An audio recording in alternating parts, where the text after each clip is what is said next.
Padre Celestial, gracias te damos por el privilegio de encontrarnos en este lugar. Gracias porque podemos orar, podemos cantar alabanzas a tu nombre, podemos disfrutar de la amistad cristiana, podemos prepararnos un poco mejor para los eventos que pronto estallarán sobre este mundo. Te pido, Señor, que bendigas nuestro estudio en estos momentos, que pueda cada persona entender la importancia de lo que vamos a estudiar. Te pido que bendigas todos los demás seminarios también. Bendice las sesiones plenarias. Te ruego que a través de tus ángeles tú escudes este lugar, que pongas una carpa aquí protectora. Gracias, Padre, por la promesa de tu compañía, por escuchar nuestra oración, pues te lo imploramos en el precioso nombre de Jesús. Amén. Quiero comenzar haciendo un contraste entre el modo de pensar del mundo evangélico y el mundo adventista en cuanto a los eventos que van a culminar el gran conflicto entre el bien y el mal. Primero voy a mencionar lo que creen la mayoría de las iglesias, si no todas las iglesias protestantes y también la iglesia católica hoy en día. Para las iglesias cristianas, ellos creen que el juicio sucede en la segunda venida de Jesús. Como dice el credo, vendrá a juzgar a los vivos y a los muertos. Es decir, el mundo cristiano cree que el juicio es cuando Cristo venga. Hasta ese momento la gente puede decidir aceptar a Jesús o no. En segundo lugar, particularmente los pentecostales, los carismáticos, los evangélicos, creen que ellos no van a pasar por el tiempo de angustia. Creen en lo que se conoce como el rapto. Creen que 7 años antes de la venida gloriosa de Jesús, el Señor Jesucristo va a venir invisiblemente y se va a llevar al cielo por 7 años a todas las personas que en realidad recibieron a Cristo como Salvador. Y que después que vayan al cielo, entonces va a venir la gran tribulación en este mundo, mayormente para los judíos, pero también para los cristianos que no recibieron en verdad a Cristo como su Salvador, y a la gente secular. Es decir, la gente que no se fue en el rapto va a tener una segunda oportunidad de entregarse a Jesús durante el tiempo de angustia, en circunstancias más difíciles, pero tendrán la oportunidad de hacerlo. La iglesia adventista difiere radicalmente de estos conceptos protestantes. La iglesia adventista enseña que el juicio ocurre antes de cerrarse la puerta de la gracia, no en el momento de la segunda venida de Jesús. La iglesia adventista también enseña que cuando se termine de predicar los mensajes de los 3 ángeles, se va a cerrar la puerta de la gracia y los fieles hijos de Dios van a pasar por la tribulación, van a pasar por el tiempo de angustia, pero van a ser protegidos por la providencia de Dios. Finalmente, cuando Jesús venga, van a ser libertados, es decir, van a ser transformados y entonces van a ir al cielo con Jesús por 1000 años. Así que el concepto adventista del juicio es radicalmente diferente que el concepto que tiene el mundo cristiano. El mundo cristiano dice el juicio es solo un evento que ocurre en la segunda venida. Ahí Cristo salva a los salvos y condena a los perdidos. Y ya, se acabó. La iglesia adventista cree que el juicio comenzó en 1844 y el juicio transpira antes de cerrarse la puerta de la gracia y lógicamente antes de la segunda venida de Jesús. Y que el pueblo de Dios va a pasar por la gran tribulación o va a pasar por el tiempo de angustia. Ahora, hay varios ejemplos bíblicos que ilustran esto, este concepto adventista. Yo no sé cómo el mundo cristiano no entiende esto, porque en estos seminarios yo voy a dar 10 ejemplos bíblicos del proceso del juicio que presenta la Biblia. 10 que indican la forma en que transpira el juicio. Ahora, vamos a notar en nuestro estudio, y solamente aquí cubriremos algunas de las historias, porque en realidad después viene otro grupo y tenemos que mirar otras historias, pero vamos a mirar el proceso que se sigue en este juicio antes de la segunda venida, el cierre de gracia, el tiempo de angustia y la liberación final en la segunda venida. 6 comunes denominadores. Vamos a ver. Número 1, siempre hay un remanente fiel. Vamos a poner esto en la pantalla, aquí en la pizarra. Siempre hay un remanente. En segundo lugar, el remanente tiene enemigos. Un enemigo o enemigos. En tercer lugar, hay un tiempo de angustia. Número 4, la fe de los fieles es probada. Severamente probada la fe de los fieles de Dios en el tiempo de angustia. Número 5, Dios se demora en librar a su pueblo que está pasando por el tiempo de angustia. Es decir, Dios no los libra inmediatamente, permite que pasen por el tiempo de angustia y se demora en librarlos. Y luego, en sexto lugar, después de la demora, viene la liberación del pueblo de Dios.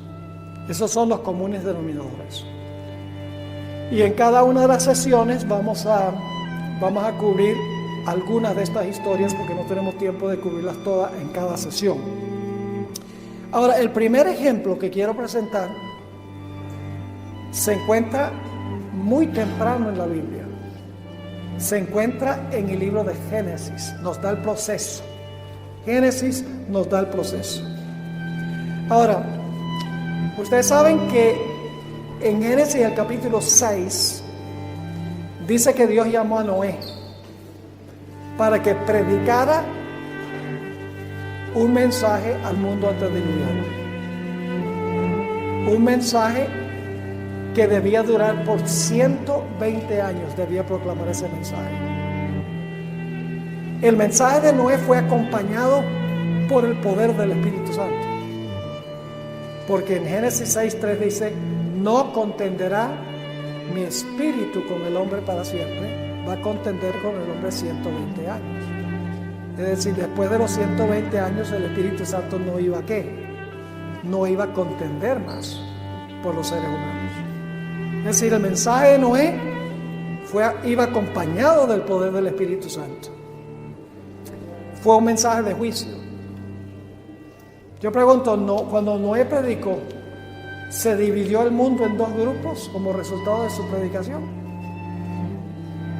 ¿Sí? Los que estaban fuera del arca y los que estaban ¿qué? Adentro. Claro, todos los miembros que estaban adentro eran miembros de su familia. Pero aceptaron el mensaje. ¿Saben que Noé hubiera sido considerado el evangelista más fracasado en la historia? Porque de las millones de personas que indudablemente había en el mundo, su campaña evangelística de 120 años solamente logró ganar 7 almas. Y todos eran miembros de su propia familia. No sé si se han parado a pensar eso. Pero Noé no se preocupó por los números. Noé dijo: yo lo que tengo que hacer es predicar. Y las consecuencias yo las dejo con Dios. Pero cuando él terminó su predicación, al terminar los 120 años, cuando el Espíritu ya no contendió con los seres humanos, la raza humana se había dividido en 2 grupos: los salvos y los perdidos. Es decir, su mensaje fue un mensaje de juicio. Porque un mensaje de juicio lo que hace es separar a los justos de los injustos. Ahora, Noé predicó 120 años. Cuando terminaron los 120 años, el Espíritu Santo fue retirado y se realizó un evento que aparece en Génesis 7:16. Vayan conmigo allí. Génesis 7 y el versículo 16. Recuerden que esta historia es el modelo para nosotros entender lo que va a pasar al final de la historia. Dice allí, yo me imagino a Noé parado en la puerta del arca, haciendo su último llamado, diciendo: este es el último llamado. Si no entran al arca se van a ahogar, van a ser destruidos. Y su mensaje cayó en oídos sordos. Y noten cuál fue el siguiente evento. El Espíritu Santo deja de contender porque Noé deja de predicar el mensaje de juicio. Dice allí, hablando de los animales: y los que vinieron, macho y hembra, de toda carne vinieron como le había mandado Dios, y Jehová le cerró la puerta.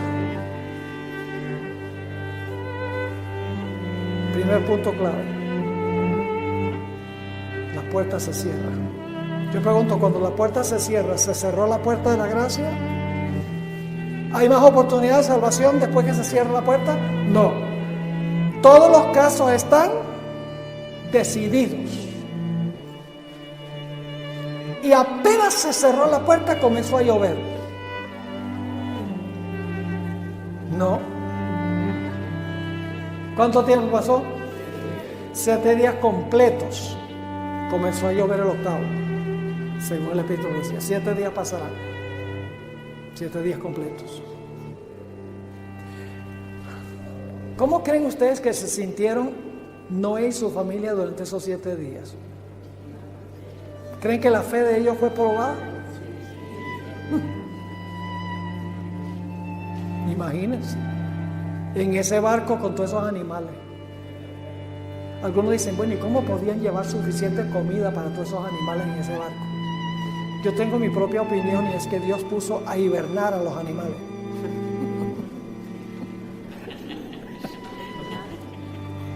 Esa es mi propia especulación. Cuando yo especulo, yo les digo que es mi especulación. Como los osos, que hibernan, no tienen que comer. Sí, y cuando viene ya el invierno, hibernan, y entonces luego en la primavera se despiertan y están flacos, sí, pero salen y comen y se engordan otra vez. Así que 7 días la fe de Noé y su familia, dice la hermana White, y Patriarca y Profetas, fue severamente probada. 1 día, nada de lluvia. 2 días, 3 días, 4 días, 5, 6 días, 7 días, nada de lluvia. Noé y su familia empieza a pensar: Noé dice, ¿será que me equivoqué? Pero no sé de su fe. ¿Cómo creen ustedes que se portaron los que estaban afuera por cada día que pasó? La sierva de Dios dice que cada día se volvieron más violentos y más altaneros y más irrespetuosos. Si hubieran podido tumbar la puerta del arca, hubiera acabado con Noé y la familia. Es decir, el periodo de 7 días fue un tiempo en que la fe de Noé y su familia fue probada, y un tiempo de victoria para los que estaban afuera. Pero luego, después de los 7 días, muy temprano, el 8º día, se empiezan a ver objetos voladores no identificados. Nubes. Nunca había llovido antes del diluvio. La tierra era regada, dice en Génesis 2, por un vapor que subía a la tierra. Dios colocó un sistema de riego automático. Cierta hora del día, subía el vapor y regaba la tierra. El agua no caía de arriba. Es más, en la creación Dios colocó agua arriba, encerrada por las ventanas del cielo, y puso agua en las fuentes del gran abismo. En el diluvio Dios no tuvo que inventar agua. Dios sencillamente trajo el agua que había puesto abajo y bajó el agua que había colocado arriba, y volvió a llenar el planeta como fue antes de la semana de la creación. Así que el 8º día se ven nubes y de repente fulguran los relámpagos y rugen los truenos y empieza a caer agua, y la gente se da cuenta que está perdida. Yo pregunto, ¿durante los 7 días sabían que estaban perdidos? No. Ahora quiero leer de Mateo 24. Jesús tomó esta historia en Mateo 24 y dijo que como sucedió allá, va a suceder de nuevo. Es decir, esta historia es lo que llamamos una historia tipológica. Es una historia simbólica. Lo que ocurrió volverá a ocurrir al final de la historia. Vamos a Mateo 24, versículo 37 al 39. Mateo 24, 37 al 39. Dice Jesús: mas como los días de Noé, así será la venida del Hijo del Hombre. ¿Qué dos eventos se están comparando? Lo que pasó en los días de Noé con lo que va a ocurrir en la segunda venida. Versículo 38. Porque como en los días antes del diluvio estaban comiendo y bebiendo, casándose y dando en casamiento, es decir, estaban llevando adelante su vida rutinaria. Y ahora viene una palabra muy importante. Hasta. Es una palabra temporal, de tiempo. Hasta que Noé entró en el arca. ¿Cuál es el primer punto de tiempo? Cuando Noé y su familia entraron al arca. Y luego el versículo 39 dice: y no conocieron. ¿Quiénes no conocieron? Los que estaban afuera del arca. No conocieron, se podría decir también no supieron. Hasta, ahí está el segundo hasta que vino el diluvio y se los llevó a todos. El primer hasta marca qué punto de tiempo. Cuando Noé y su familia entraron. El segundo hasta marca cuando qué.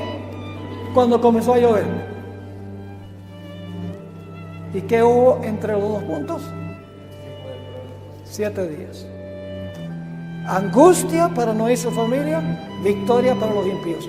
¿Qué es lo que no entendieron los que estaban fuera del arca hasta que vino el diluvio? ¿Qué no entendieron entre cuando se cerró la puerta y cuando vino el diluvio? No sabían que estaban ¿qué? Perdidos. ¿Me están entendiendo? Ahora ahí tenemos la ilustración, el modelo para todos los otros ejemplos de la Biblia. La puerta se cierra, tiempo de angustia, victoria para los impíos, y luego la destrucción de los impíos y la liberación del pueblo de Dios. Ahí está. Ahora, déjenme darles una ilustración para que puedan entender mejor. Jesús dijo que iba a venir como ladrón en la noche. Es una buena ilustración. Ladrón a medianoche. Ustedes aquí tienen algunas noches frías, ¿sí o no? Anoche hizo frío. Bueno, y no me dijeron que no durmieron bien, pues. Yo pensaba que era por el frío. Pero a veces hace frío. Más frío en la Nueva Guatemala que en la Vieja. Y quiero que se imaginen que han estado trabajando todo el día, llegan a la casa, se comen una buena sopa y después de comer se sientan a ver las noticias, como que se medio duermen. Me voy a acostar. Se va y se acuesta, se pone las cobijas encima. Ay, qué sabor, está calientico debajo de la cobija. Y entonces cuando está calientico debajo de la cobija, ay, se me olvidó trancar la puerta. Me da una flojera salirme de debajo de estas cobijas con este frío. Yo llevo viviendo en esta casa 25 años y nunca ha venido el ladrón. Y se queda debajo de las cobijas, no vela, se duerme. A medianoche llega el ladrón y encuentra la puerta destrancada. Entra, se roba el celular, el televisor, gloria a Dios. el dinero que consigue por ahí, todo lo de valor, se lo roba y se va. ¿Sabe alguien en la casa que el ladrón vino? No. ¿Cuándo se dan cuenta que vino el ladrón? Cuando se despierta por la mañana, pero ya es demasiado tarde. Así será la venida del Hijo del Hombre. La venida como ladrón es el cierre de la puerta de la gracia. Y la mayoría del mundo va a estar, ¿qué? Durmiendo. No va a estar velando por la venida de Jesús. Y por un tiempo no van a saber que la puerta se cerró, que vino el ladrón, por así decirlo. ¿Cuándo se van a dar cuenta? Cuando Cristo venga a las nubes del cielo, pero ya será demasiado tarde. ¿Están entendiendo el proceso? Predicación del mensaje del juicio, acompañado del poder del Espíritu Santo. Yo pregunto, ¿el mensaje de los 3 ángeles es un mensaje de juicio? De adorar al Creador, de temer a Dios y darle gloria. Ese es el mensaje de Noé. Dividió el mensaje de Noé, acompañado del Espíritu Santo, al mundo en 2 grupos. Los mensajes de los 3 ángeles van a dividir el mundo en 2 grupos: los que tienen el sello de Dios y la marca de la bestia. Va a ir acompañado del poder del Espíritu Santo, el mensaje final de Dios, de los 3 ángeles. Sí, porque apenas se proclama el tercer mensaje, dice que la mies está madura y las uvas están maduras. Es decir, el mensaje madura al mundo para salvación o para perdición. Es un mensaje de juicio. Como Noé predicó y se dividió el mundo en 2 grupos, al final de la historia, los mensajes de los 3 ángeles se proclaman y el mundo se divide en 2 grupos: la mies y las uvas. Y la puerta de la gracia se va a cerrar antes de la segunda venida de Jesús. Yo pregunto, ¿el pueblo de Dios va a pasar por un tiempo de angustia entre cuando se cierre la puerta y cuando Cristo venga? ¿Los impíos van a saber que están perdidos? No. ¿Cómo se van a portar los impíos por cada día que pasa? Más altaneros contra el pueblo de Dios, más violentos contra el pueblo. Se va a repetir la historia. Por eso Dios nos dio esta historia en Génesis. Por eso es que se demoró 7 días. ¿Por qué se iba a demorar Dios 7 días? Porque quería que esta historia sirviera como ejemplo de lo que va a pasar al final de la historia. Es una profecía. Todas las historias de Génesis son profecías. Es un libro que no es solamente historia, es un libro profético que ilustra todo lo que va a pasar al final de la historia. Ok, ¿les quedó claro este ejemplo? Bueno, ahora vamos a nuestro siguiente ejemplo. Y este grupo que está aquí va a escuchar ahora una porción de mi presentación en la sesión plenaria. Daniel 12:1. Daniel 12:1. Pregunto, ¿están todos estos elementos ahí en Génesis, la historia del diluvio? ¿Hay un remanente fiel? ¿Tienen enemigos? ¿Pasaron por un tiempo de angustia? ¿La fe fue probada? ¿Hubo una demora? ¿Pero finalmente fueron librados? Todos los elementos están ahí. Ahora, Daniel 12:1. Es un versículo tremendo. Hay más ahí de lo que hemos visto. Tengo que darle un poquito de contexto de lo que pasa antes de este versículo. En la Biblia se usan diferentes nombres para hablar del sistema final apóstata. Por ejemplo, en Daniel 7 y 8, el último poder se le llama el cuerno pequeño. En Apocalipsis 13 se llama la bestia. En 2 de Tesalonicenses 2 se le llama el hombre de pecado. En Mateo 24 ese poder se conoce como la abominación asoladora. En Apocalipsis 17 el sistema se conoce como la ramera. Y en 1 Juan 2 se conoce como el anticristo. En Daniel 11, la última parte del capítulo, se conoce este sistema como el rey del norte. Si todos estos nombres representan el mismo sistema, el sistema papal. En Daniel 11 se le llama a este sistema el rey del norte. Y ustedes van a encontrar en Daniel 11:44 que dice que el rey del norte va a salir con la intención de aniquilar y destruir a muchos. Yo pregunto, ¿el cuerno pequeño destruyó al pueblo de Dios? ¿La bestia destruyó al pueblo de Dios? El rey del norte va a salir para tratar de destruir el pueblo de Dios. Dice que en el versículo 44, antes del 12:1, dice, saldrá con gran ira para destruir y exterminar a muchos. Ahora, cuando el rey del norte sale a eso, a tratar de destruir al pueblo remanente de Dios, el pueblo de Dios va a tener enemigos, ¿sí o no? El enemigo es el rey del norte. La ramera, el hombre de pecado, el cuerno pequeño, la bestia, no importa qué nombre le dé, el mismo sistema, el sistema final. En el momento cuando suceda esto, donde el rey del norte sale a destruir al pueblo de Dios con la intención, se realiza lo que dice Daniel 12:1. Y voy a enfatizar 4 elementos en Daniel 12:1 relacionados con lo que estamos estudiando, con estos 6 puntos que tenemos aquí. En aquel tiempo, cuando el rey del norte sale a tratar de destruir al pueblo de Dios, Apocalipsis 13 dice que cualquiera que no adora la imagen de la bestia va a ser ¿qué? Muerto. Se levantará Miguel. ¿Quién es Miguel? Cristo. Es decir, cuando el rey del norte sale para destruir al pueblo de Dios en el tiempo del fin, dice se va a levantar Miguel. Ahora, ¿qué significa eso? Se levantará Miguel. Tenemos que regresar a los primeros 2 versículos de Daniel 11 para entender qué significa que se levanta Miguel.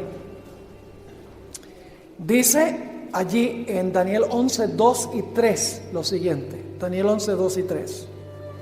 Y ahora yo te mostraré la verdad. He aquí que aún habrá, en realidad en el hebreo dice, se levantarán. He aquí que aún se levantarán 3 reyes en Persia. ¿Qué significa eso? Se levantarán 3 reyes en Persia. Gobernarán 3 reyes en Persia. Reinarán 3 reyes. Es decir, lo que está diciendo Daniel es que de aquí en adelante van a reinar 3 reyes en Persia. Eso es lo que significa se levantarán. Luego sigue diciendo, y el cuarto se hará grandes riquezas más que todos ellos, y al hacerse fuertes con sus riquezas levantará a todos contra el reino de Grecia. Y luego el versículo 3 repite la misma palabra. Se levantará luego un rey valiente, el cual dominará con gran poder y hará su voluntad. ¿Qué significa eso? Se levantará un rey. Sí, significa que va a comenzar ¿a qué? A reinar o a gobernar. Entonces, ¿qué significa se levantará Miguel? Significa que Miguel va ¿a qué? A comenzar a reinar. Ahora escuchen bien. Para que Miguel comience a reinar, antes de eso tiene que haberse demostrado quién pertenece a su reino. Porque el reino en la Biblia no es una esfera geográfica. El reino son la gente que compone el reino. Ahora, ¿qué tiene que suceder para mostrar quiénes son súbditos del reino de Cristo? Tiene que realizarse antes de eso un juicio. Examinar todos los casos para ver quién en verdad es un seguidor de Cristo. Y cuando termina el juicio investigador, como se conoce, se habrá demostrado ante el universo quiénes exactamente son súbditos del reino de Jesús. Entonces, si Jesús se va a levantar a reinar, es porque su reino está ¿qué? Completo. ¿Y qué tuvo que pasar para mostrar quién era súbdito del reino? Un juicio anterior. Es decir, el juicio investigador revela quiénes pertenecen al reino, y cuando se haya revelado todos los que pertenecen al reino, se levanta Miguel a reinar sobre su reino. ¿Me estoy explicando? Entonces, lo que está diciendo Daniel 12:1 es que cuando se levanta Miguel para comenzar a reinar, su reino está completo. Es decir, que ya la puerta de la gracia se cierra en ese momento porque todos los súbditos de su reino están completos. Es decir, levantarse Miguel es el cierre ¿de qué? El cierre de la puerta de la gracia. Porque ya se ha demostrado en el juicio cada persona que pertenece a su reino. Y entonces Jesús, cuando ya su reino está completo, puede comenzar a reinar. Ahora, quiero leerles lo que dice la hermana White sobre esto. Ella entendió esto. En Primeros Escritos, página 280, ella explica: todos los casos habían sido fallados para vida o para muerte. Mientras Jesús oficiaba en el santuario, había proseguido el juicio de los justos muertos y luego el de los justos vivientes. Mientras Jesús era intercesor, el juicio de los muertos y los vivos continuaba. Luego dice: Cristo, habiendo hecho expiación por su pueblo y habiendo borrado sus pecados, había recibido su reino. Estaba completo el número de los súbditos de su reino. ¿Cuándo es que Cristo recibe su reino? ¿Cuando está completo qué? El número de los súbditos de su reino. Cuando se ha mostrado quiénes pertenecen a su reino está completo y Jesús puede comenzar a reinar sobre su reino. Ahora, note lo que sigue. Volviendo a Daniel 12:1.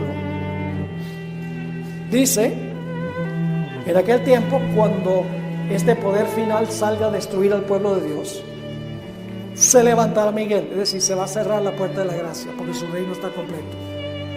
El gran príncipe que está de parte de los hijos de tu pueblo.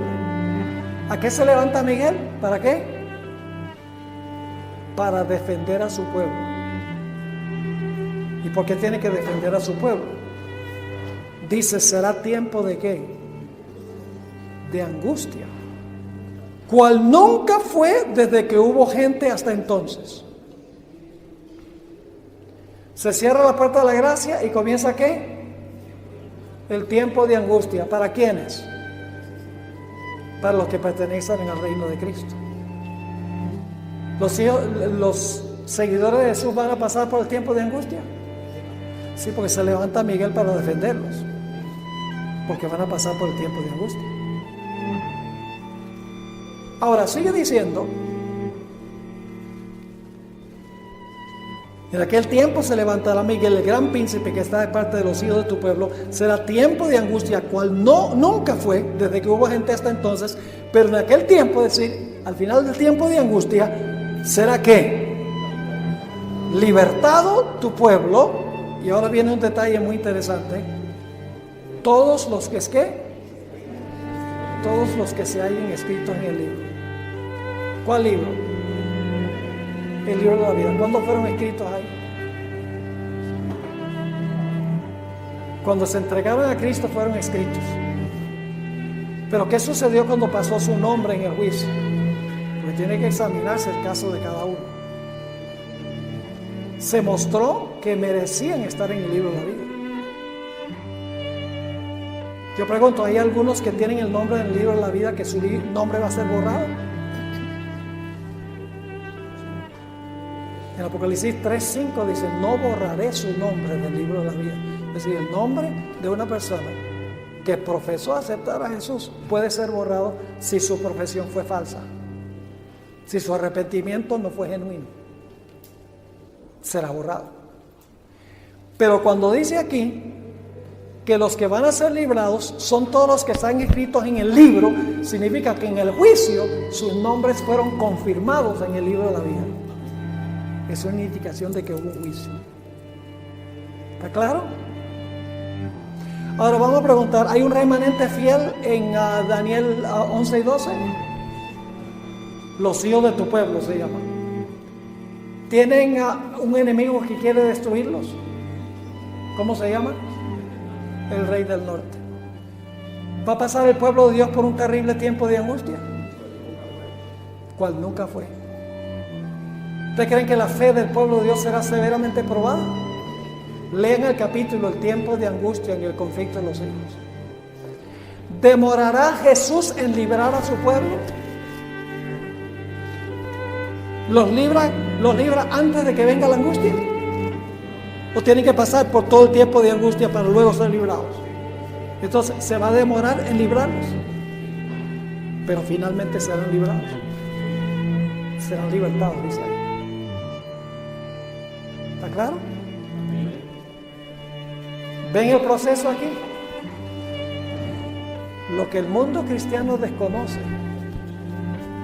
es que la puerta de la oportunidad se va a cerrar antes del tiempo de angustia. Y para aquellas personas que no se hayan preparado, no van a pasar victoriosamente por el tiempo de angustia. Puede ser un tiempo terrible. Ustedes lo pueden leer ahí en el conflicto de los siglos, el capítulo El tiempo de angustia. La sierva de Dios dice que necesitaremos una preparación que ahora no tenemos para pasar, pues todo lo vamos a perder. Como la historia de Job. Perdió todo lo que tenía. Inclusive parecía que Dios lo había desamparado. Desde el capítulo 3 hasta el 38, Job está clamando a Dios que ¿por qué me está pasando esto? ¿Por qué me has desamparado? Está clamando a Dios y Dios, la respuesta es un rotundo silencio. Una larga demora para Job. Fue terrible su tiempo de angustia. Perdió todo, menos la vida. Perdió sus hijos, todos. Perdió todas sus posesiones, todos sus siervos, el apoyo de su esposa, su salud, todos sus amigos, sus mejores amigos, los tres que vinieron a consolarlo, que se convirtieron en acusadores. Y parecía que había perdido el apoyo de Dios, porque clama a Dios y Dios no responde. Esa es la experiencia por la cual va a pasar el pueblo de Dios. Así que no nos aferremos mucho a lo que tenemos, porque lo vamos a perder todo. El apóstol Pablo dijo, todo lo he perdido por causa de Cristo, pero para mí es ganancia. Jesús lo dijo, ¿de qué vale que el hombre gane todo el mundo y pierda su alma? ¿De qué vale tener una buena vida aquí en este mundo y perder la vida eterna? No vale la pena. Ahora, ¿cuánto tiempo tenemos todavía? 15. Bueno, este entonces será el último punto que voy a cubrir aquí. Hay 8 ejemplos más, pero vamos a dejarlo ahí. Ya ustedes tienen la idea. Pueden conectarse a la página de GYC, pueden conectarse y escuchar todos los otros seminarios. Ahora vamos a dar un tiempo para preguntas, comentarios. Sí, hermana. Después que se cierre la gracia, cuando entramos al tiempo de angustia, hay mártires. Habrá mártires en un corto tiempo de angustia antes del cierre de la gracia. Se conoce como el pequeño tiempo de angustia. La evidencia de eso está en Apocalipsis 24.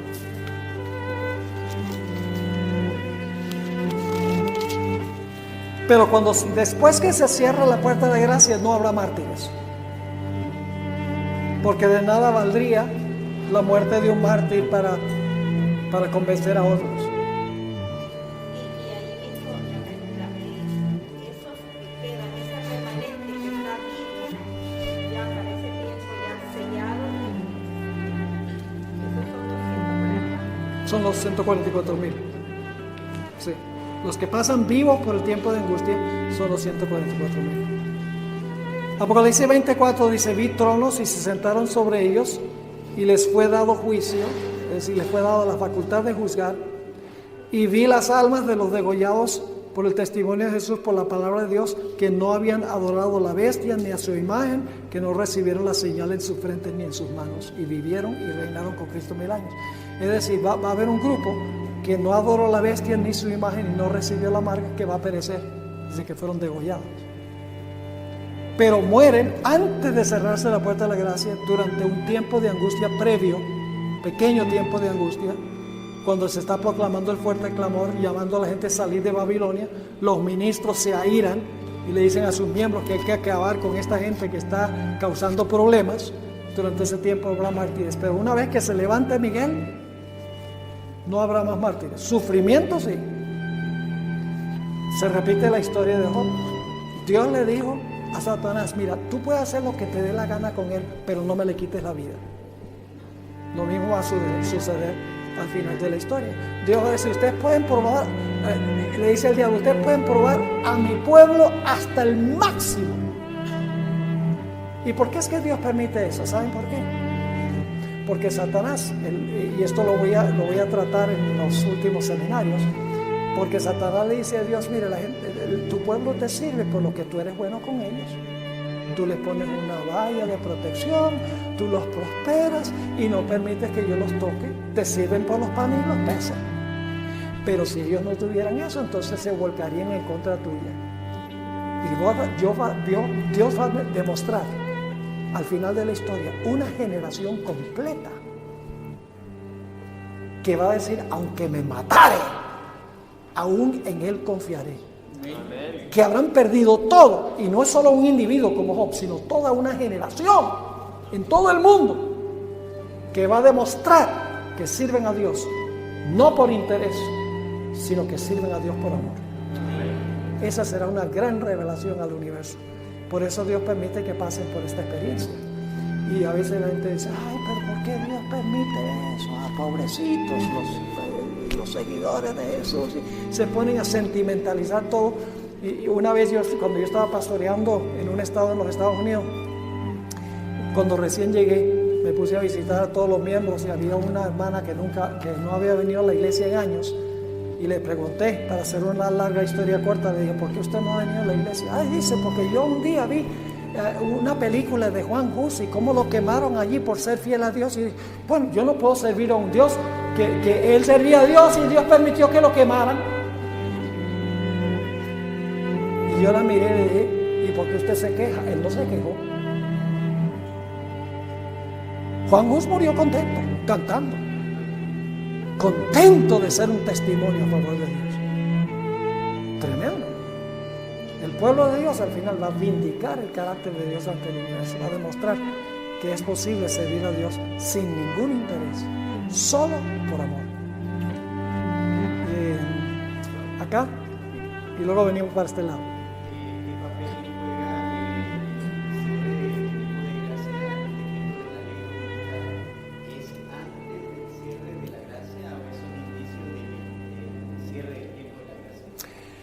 La ley dominical es antes de cerrarse la puerta de la gracia, porque eso es lo que va a dividir el mundo en dos grupos. Cuando se proclame el sábado, ahí todos van a conocer que el sábado es el día de reposo, que Dios espera que se guarde. Los que escojan ir en contra del mensaje recibirán la marca de la bestia. Los que reciben el mensaje reciben el sello de Dios. Cuando todos hayan decidido, ya la puerta se cierra. No se va a cerrar antes, porque esa es la gran prueba que va a dividir a la raza humana en dos grupos. No, el zarandeo es antes de eso. El zarandeo, mire, hay varios motivos del zarandeo. La hermana White dice: el primer motivo del zarandeo son herejías, falsas doctrinas. Van a sacar algunos. En segundo lugar, la mundanalidad. Esa es otra cosa que va a zarandear y sacar gente de la iglesia. Pero todavía va a haber gente que permanece fiel en la iglesia. Así que Satanás dice: bueno, para lograr vencer a los demás hay que perseguirlos. Y entonces viene la persecución. Y cuando viene la persecución, la mayoría va a abandonar la iglesia. Y ahí está el zarandeo final.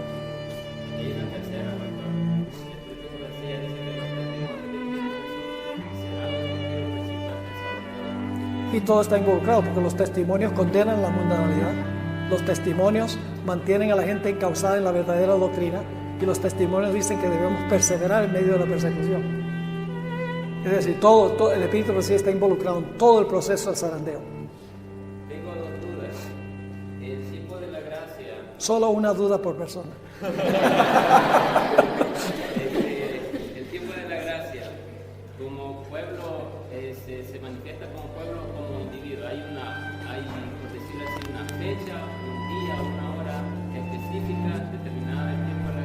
No se ha revelado cuándo se cierra la puerta de la gracia. Estamos en el tiempo de espera. La última fecha, 1844, 22 de octubre, en los 2300 días. Si alguien anda ahí por ahí colocando fechas, húyanle como a la lepra, porque es falso profeta. Ahora, la segunda es, nosotros sabemos que cuando tomamos la decisión de hacer pacto con Cristo a través del bautismo, nuestros nombres son escritos en el libro de la vida. ¿Cuándo son borrados? ¿Cuando nos hacemos para atrás o cuando morimos, por decirlo así? En ninguno de los dos momentos. Son borrados cuando tu nombre surge en el juicio.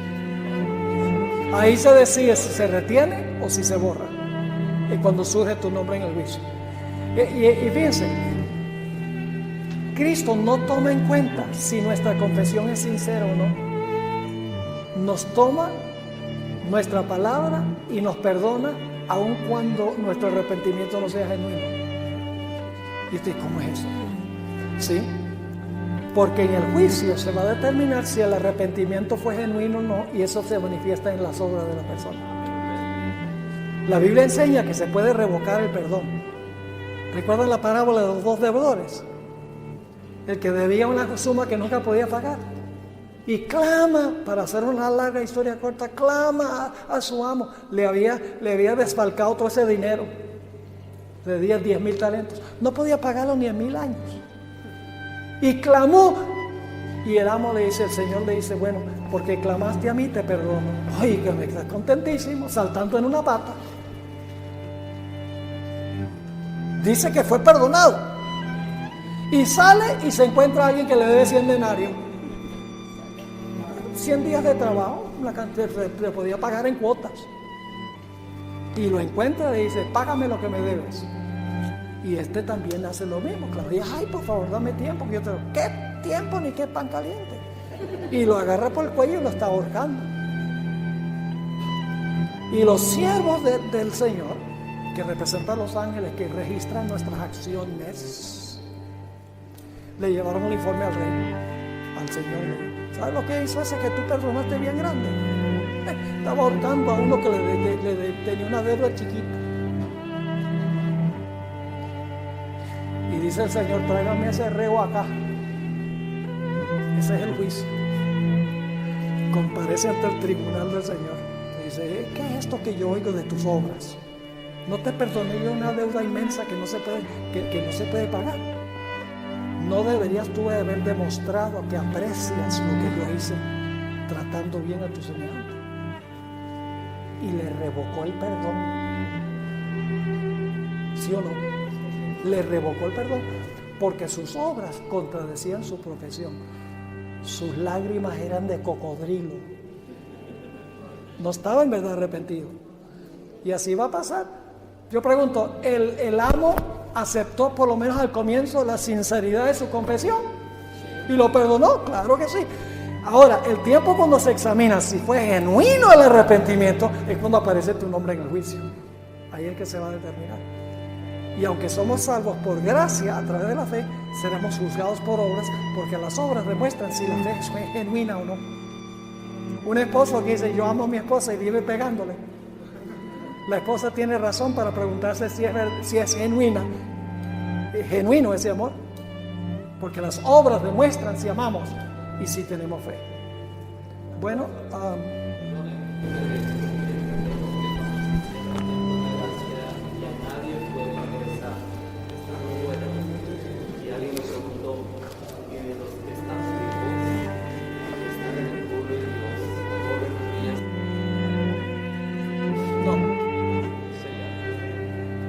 los casos todos están decididos. Una vez que se cierra la puerta, Dios sabe que una vez que se cierra la puerta, su pueblo está fijo para siempre. Y Satanás, y fíjese, Satanás, por eso dice Mateo 24, el último intento que hace Satanás para ganar a los escogidos es falsificar la segunda venida de Cristo, pues todo lo demás le ha fallado. Dice que se va a aparecer como si fuera Cristo, le va a brillar el rostro como el sol, los mantos van a ser brillantes, va a hablar palabras bonitas como Jesús, y dice que va a sanar las enfermedades de la gente. Y entonces el pueblo de Dios que ha estado agonizando y dice, Señor Jesús, líbranos, líbranos, Él va a decir, yo soy el que vine a librarlos. La hermana White dice que ese será el engaño abrumador. Pero, dice, engañará si fuere posible a los escogidos. Pero ahí el griego indica de que si fuere posible significa que no es posible.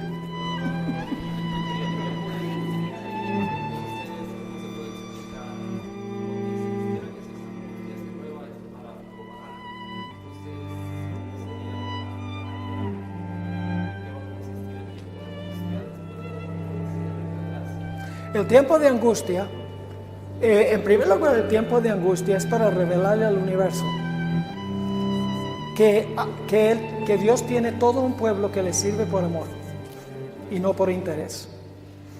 Ese en primer lugar. En segundo lugar, Satanás es una prueba para Satanás de que no importa lo que le tire al pueblo de Dios, el pueblo de Dios va a permanecer, que son leales en la vida y están dispuestos de morir para ser fieles a Dios. Y déjeme decirles algo, si usted no está dispuesto de vivir por Dios, no va a estar dispuesto a morir por Él tampoco. Así que nuestra vida de ahora determina lo que va a pasar cuando tengamos que enfrentarnos a la muerte. Bien, sí. Con respecto a la pregunta sobre la ley dominical, sabemos de que eso va a pasar antes del cierre de la puerta de gracia. Hay eventos que han pasado en años atrás y ahora mismo que están dando indicios de que ya se está preparando eso.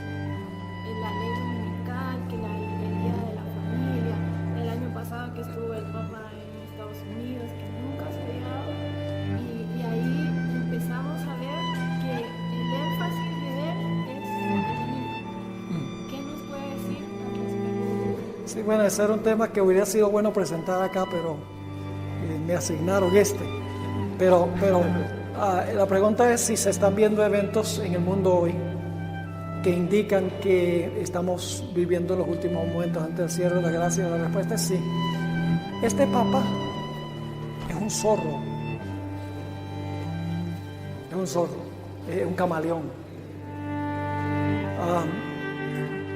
Antes de este Papa, los tópicos de conversación de los papas anteriores, de Juan Pablo II y Benedicto XVI, era el aborto, era la eutanasia, es decir, si se debe terminar la vida de una persona que está sufriendo o no, el matrimonio de homosexuales, las mujeres en el sacerdocio.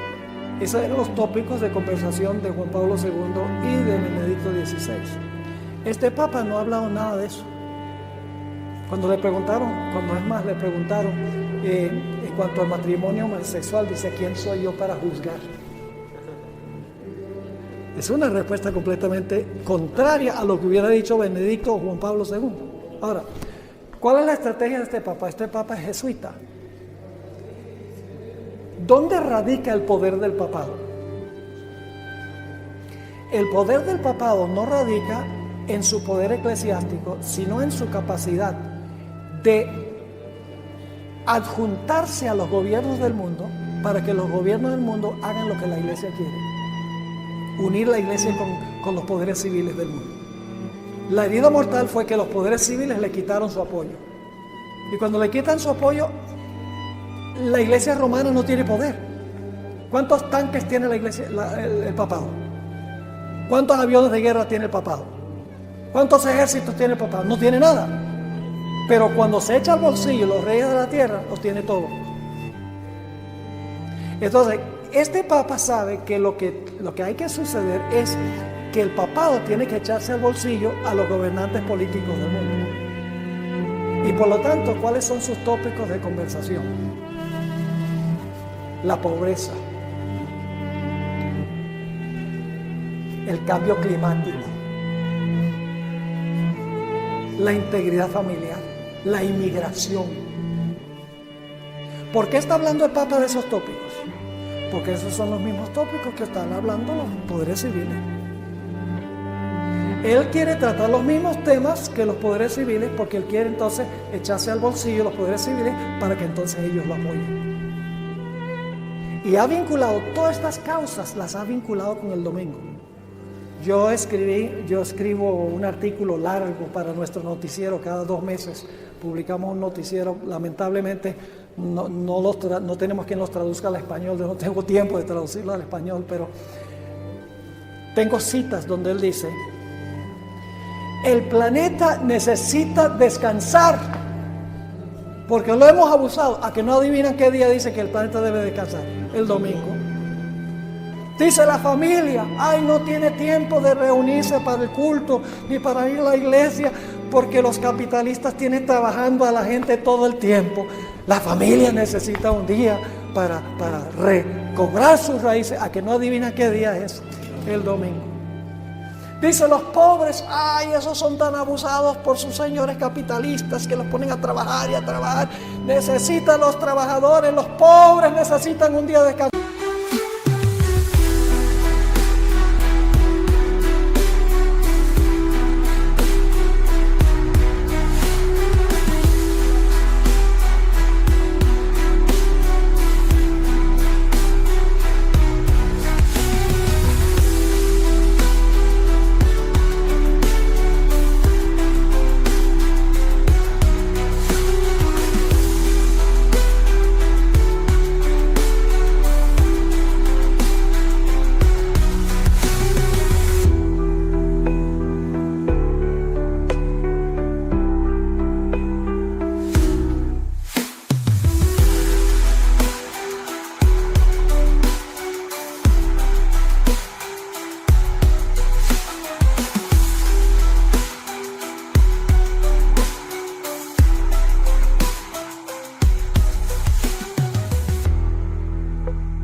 A que no adivina cuál día es: el domingo.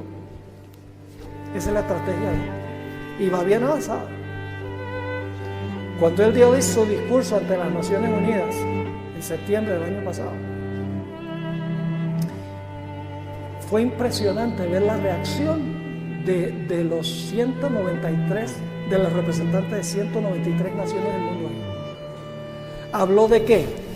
De la pobreza, del cambio climático, de la inmigración y de la integridad familiar. Esos fueron los tópicos. No tocó casi nada de los puntos tradicionales. Cuando terminó su discurso, por minutos, los representantes le dieron una ovación y aplausos poniéndose de pie. Eso demuestra que los poderes civiles del mundo, yo no sé si es que no estudian historia. Ellos creen que el papado ha cambiado. La hermana White dice que detrás de la apariencia variable del camaleón está el veneno invariable de la serpiente. Usted conoce la historia del escorpión y el sapo, ¿verdad? ¿Conoce la historia del escorpión y el sapo? ¿Quiénes no conocen esa historia? Pues tengo que contársela entonces. Terminamos con esto. ¿Tenemos que 2 minutos? 2 minutos. ¿Literales o proféticos?